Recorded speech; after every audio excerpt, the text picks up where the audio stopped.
Hello everyone, this is Sam from SaberiSixRealEstate as well as Realtor Realty Inc. back with another video. In today's video, I'm going to quickly run down the reopening of open houses in the Toronto/GTA area and the new guidelines and regulations which salespeople, homeowners all have to abide by in order to conduct open houses in this COVID market of ours. So if you were not aware, obviously due to the shutdown, open houses as a practice were not allowed. They were prohibited for the longest time. So if you had a property that was vacant, even if it was vacant, you could not conduct an open house. Within the industry, the opinions are kind of conflicting with regards to if it was a good idea to shut down open houses in the first place. I'm on the side that I do believe it was a good practice. I do believe it was necessary, not even necessary, but justified in a sense to shut down open houses. But that's a different video for a different time. I have many colleagues who disagree with me. But for now, the news is that yes, open houses are allowed back up again.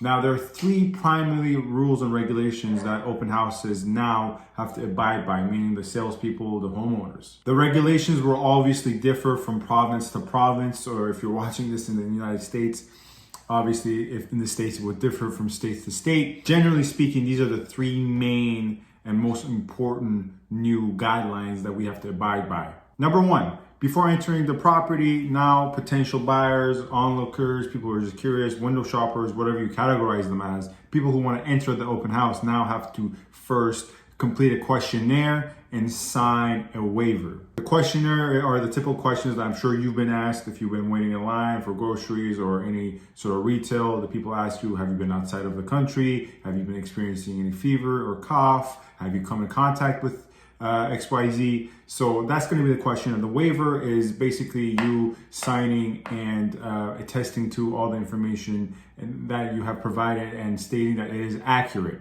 Now, this waiver has been common practice for showings regardless of open houses, right? So all the open houses shut down, showing requests were still being confirmed. But for me to take my buyer during COVID to show a property, I had to get my buyer to sign a waiver.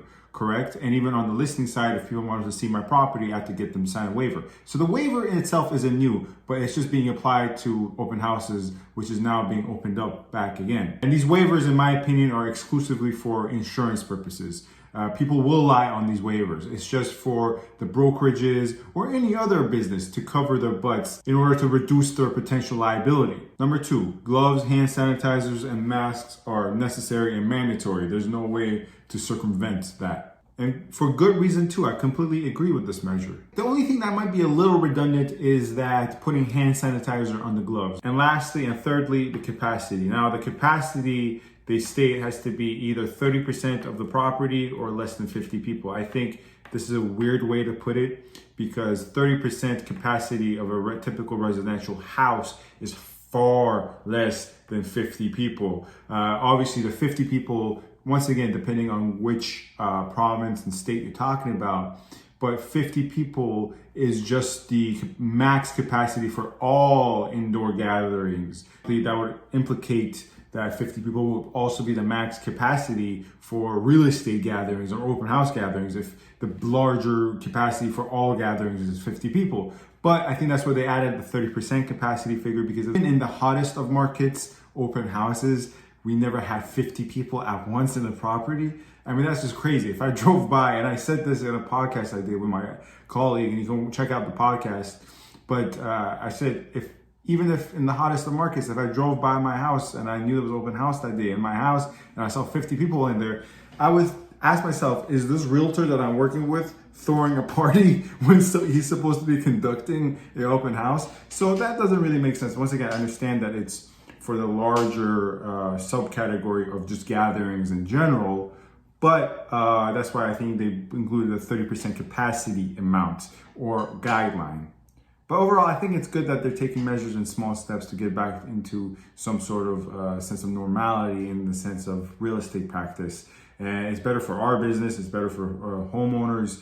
But if they do this and we start seeing cases go up, I'll change my tune on that immediately. I mean, I'm very ambivalent about that right now. I know I just said it's good, but at the same time, open houses, most typically you don't really sell properties from open houses. Yes, you do. I'm not saying it never happens, but Typically, open houses are better for getting the word out, showing that there is a lot of traction onto the property for other potential buyers, and increasing your network, right? So I don't think open houses are necessary for the real estate practice, but at the same time, I do think it's good that they're taking steps to open things up. But in a week or a couple of weeks, if we see that A, open houses in the first place don't really make a difference to realtors such as myself, and B, is making things worse, then yes, we should probably scale back a bit. But that's just my personal opinion. You know, that's not me conveying facts, that's me conveying opinion. Anyways, thanks for watching.